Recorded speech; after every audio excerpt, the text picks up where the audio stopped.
বিভিন্ন কারণে সময়ের বিবর্তনে পৃথিবীর দেশে দেশে আবির্ভাব ঘটে স্বৈর শাসকদের। কখনো কখনো এসব স্বৈর শাসকের উত্থান শুরু হয় সামরিক অভ্যুত্থানের মাধ্যমে, কখনো বা এরা বিপুল ভোটে জনপ্রিয়তা নিয়ে আসীন হয় ক্ষমতায়। অনেক আশা নিয়ে তাদের ভোট দেয় সাধারণ মানুষ, তবে ক্ষমতা পেয়ে ক্রমেই উন্মত্ত হয়ে ওঠে এসব স্বৈর শাসকরা। তারপর জনগণের ওপর চালাতে থাকে নানা ধরনের নির্যাতন, নিপীড়ন, সাথে চলতে থাকে ক্রমবর্ধমান দুর্নীতি আর স্বেচ্ছাচারিতা। ঈগল এপিক্সের দর্শকদের আজ জানাবো পৃথিবীর দেশে দেশে শাসক থেকে স্বৈর শাসক হয়ে ওঠা এমন কিছু ব্যক্তির গল্প, যাদের ইতিহাস কাঁপিয়ে দিতে পারে আপনার আত্মা, নাড়িয়ে দিতে পারে আপনার হৃদয়। পৃথিবীর ইতিহাসে সবচেয়ে ঘৃণ্য স্বৈরশাসকের নাম বলতে গেলেই চলে আসে অ্যাডলফ হিটলারের নাম।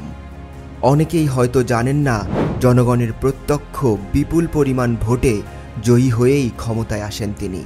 তারপর শুরু হয় তার অপশাসন। তার অপশাসনে ক্ষুব্ধ হয়ে উঠেছিল গোটা জার্মানি। তখন তিনি নিজের জনগণকে দমনের জন্য গড়ে তুলেছিলেন নিপীড়নকারী গেস্টাপো বাহিনী। তাদের হাতে দেয়া হয়েছিল অপরিসীম ক্ষমতা। হিটলারের সামান্য বিরোধিতায়ও তাদের বিনা বিচারে খুন বা গুম করে ফেলা হতো। বিচার ব্যবস্থাও নিয়ন্ত্রণ করতেন হিটলার নিজেই। ফলে জার্মানি এক নরকে পরিণত হয়েছিল।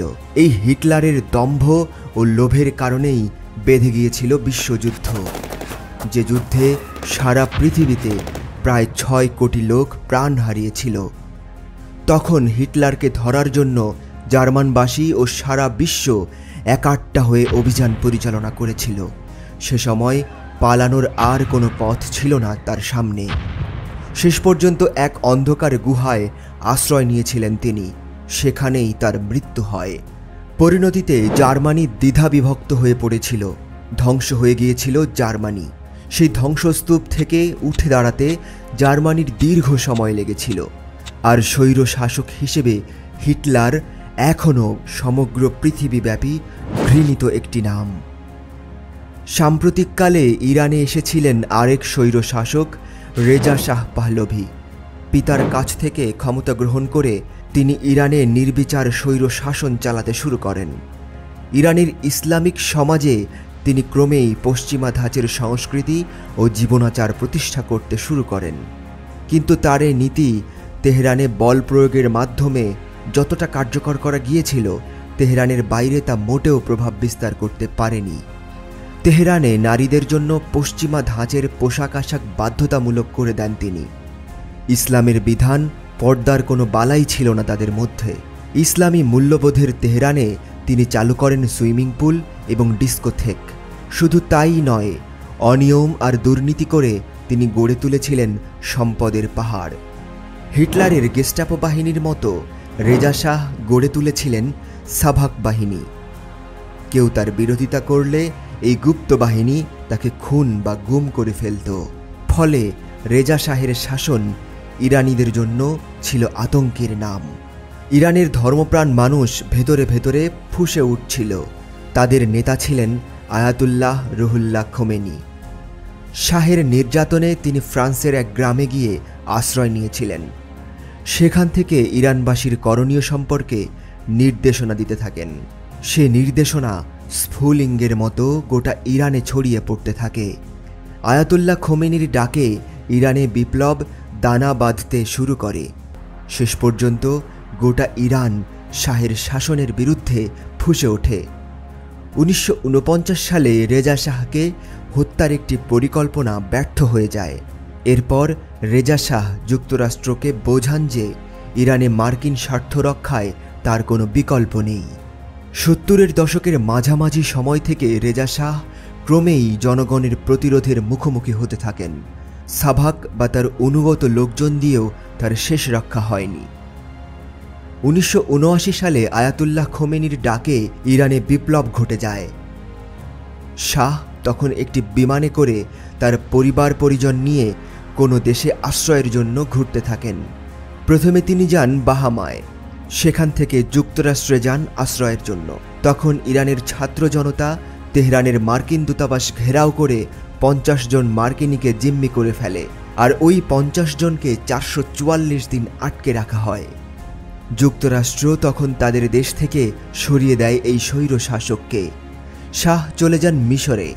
গুরুতর ক্যান্সারে আক্রান্ত হয়ে ইরানের এই স্বৈর শাসক 1980 সালের 27 জুলাই মিশরে ইন্তেকাল করেন।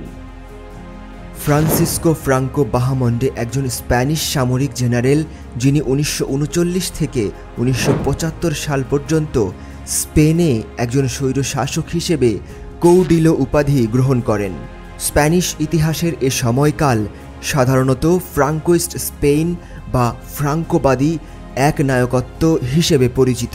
1975 সালে তার স্বাভাবিক মৃত্যুর সাথে সাথে স্পেনে একনায়কত্ব গোষ্ঠীর পতন হয়। ইতিহাসের ঘৃণিত শাসকদের তালিকায় উপরের দিকে যতগুলো নাম আসে তার মধ্যে একটি হল আফ্রিকার অবহেলিত দেশ উগান্ডার সাবেক স্বৈরশাসক ইদি আমিন দাদা। নিজের ক্ষমতাকে সর্বোচ্চ অপব্যবহার করে হিংস্র দানবে পরিণত হয়েছিলেন তিনি। অশিক্ষিত অজ্ঞ জেনারেল থেকে দেশের সর্বোচ্চ রাষ্ট্র ক্ষমতায় আসীন হয়ে রচনা করেছিলেন উগান্ডার ইতিহাসের সবচেয়ে কলঙ্কজনক অধ্যায়। তানজানিয়া সেনাবাহিনী এবং বিদ্রোহী বাহিনী 1979 সালে সফলভাবে কাম্পালা দখল করে এবং ইদি আমিন দাদাকে ক্ষমতা থেকে উৎখাত করে। আমিন নির্বাসনে যান, প্রথমে লিবিয়ায়, তারপর ইরাকে এবং অবশেষে সৌদি আরবে। সেখানে তিনি 2003 সালে মৃত্যুর আগ পর্যন্ত বসবাস করেন। আরেক সাড়া জাগানো স্বৈর শাসক ফার্দিনান্দ মার্কোসও বড় হতভাগা। গণতান্ত্রিকভাবে নির্বাচিত একজন সরকার প্রধান যে কতটা নিষ্ঠুর স্বৈর শাসকে পরিণত হতে পারে, মার্কোস তার দৃষ্টান্ত। 1965 সালে ফিলিপাইনের প্রেসিডেন্ট নির্বাচিত হন তিনি। ক্ষমতা কুক্ষিগত করতে 1972 সাল থেকে তিনি দেশ শাসন করছিলেন সামরিক আইনে। ক্ষমতায় ছিলেন 1986 সাল পর্যন্ত। 1983 সালে ম্যানিলা এয়ারপোর্টে প্রতিদ্বন্দ্বী রাজনীতিক বেনিগনো অ্যাকুইনোর হত্যাকাণ্ডের পর মার্কোস প্রচণ্ড জনবিক্ষোভের মুখে পড়েন। এরপর নির্বাচনে কারচুপি ঘিরে নিহত অ্যাকুইনোর স্ত্রী কোরাজন অ্যাকুইনোর নেতৃত্বে গড়ে ওঠা তীব্র গণ আন্দোলনে 1986 সালের গণ অভ্যুত্থানে তার ক্ষমতাচ্যুতি ঘটে। দেশ ত্যাগে বাধ্য হন তিনি, আশ্রয় জোটে যুক্তরাষ্ট্রে। সেখানে তার করুণ মৃত্যু হয়। দুনিয়াতে বহু স্বৈর শাসকের জন্ম হয়েছে। তাদের মধ্যে রোমানিয়ার স্বৈর শাসক নিকোলাই চসেস্কুর নাম অনেকের জানা। বিশ্বের অন্য সব ভয়ঙ্কর স্বৈর শাসকের চেয়ে চসেস্কু কম ভয়ঙ্কর ছিলেন না। তিনি ছিলেন এমন একজন স্বৈর শাসক, অনেকে তাকে কার্পেথিয়ানের কসাইও বলে থাকেন। তার আমলে রোমানিয়ার লেবার ক্যাম্প, গুপ্ত হত্যা ও প্রহসনের বিচারে কয়েক লাখ মানুষকে হত্যা করা হয়েছিল। রোমানিয়ার প্রেসিডেন্ট নিকোলাই চসেস্কু একনায়কত্ব কায়েম করে রোমানিয়াকে শাসন করেছিলেন দীর্ঘদিন, কিন্তু 1989 সালে গণ অভ্যুত্থানে তার পতন ঠেকানো যায়নি। 1989 সালের 22শে ডিসেম্বর চসেস্কু তার স্ত্রীকে নিয়ে হেলিকপ্টারে করে বিদেশে পালানোর চেষ্টা করেন, কিন্তু শেষ রক্ষা হয়নি তার। রাজধানী থেকে 100 কিলোমিটার দূরে চসেস্কু দম্পতি গ্রেফতার হন। 25 ডিসেম্বর বিশেষ সামরিক আদালতে তাদের বিচার শুরু হয়। তাদের বিরুদ্ধে গণহত্যা, জনবিরোধী নির্যাতন, রাষ্ট্রীয় সম্পদের ক্ষয়ক্ষতি ও অর্থনৈতিক দুরবস্থা তৈরির অভিযোগ আনা হয়। বিচার প্রক্রিয়া 55 মিনিট ধরে চলেছিল। সংক্ষিপ্ত এই বিচারে নিকোলাই চসেস্কু ও তার স্ত্রীকে মৃত্যুদণ্ড দেয়া হয়। 25 ডিসেম্বর প্রকাশ্যে গুলি করে সেই দণ্ড কার্যকর করা হয়। প্রিয় দর্শক, ক্ষমতার মোহ খুব কম মানুষই উপেক্ষা করতে পারে। যুগে যুগে, কালে কালে শাসকেরা ক্ষমতা আঁকড়ে থাকার জন্য কত কী যে করেছে তা বলে শেষ করা যাবে না। কিন্তু দিন শেষে ক্ষমতালোভী স্বৈর শাসকদের স্থান হয়েছে ইতিহাসের আস্তাকুড়ে। ঈগল এপিক্সের এই স্পেশাল এপিসোডটি ভালো লেগে থাকলে লাইক এবং শেয়ার করতে ভুলবেন না। পরবর্তীতে কোন টপিকের উপর ভিডিও চান কমেন্ট করে অবশ্যই জানাবেন।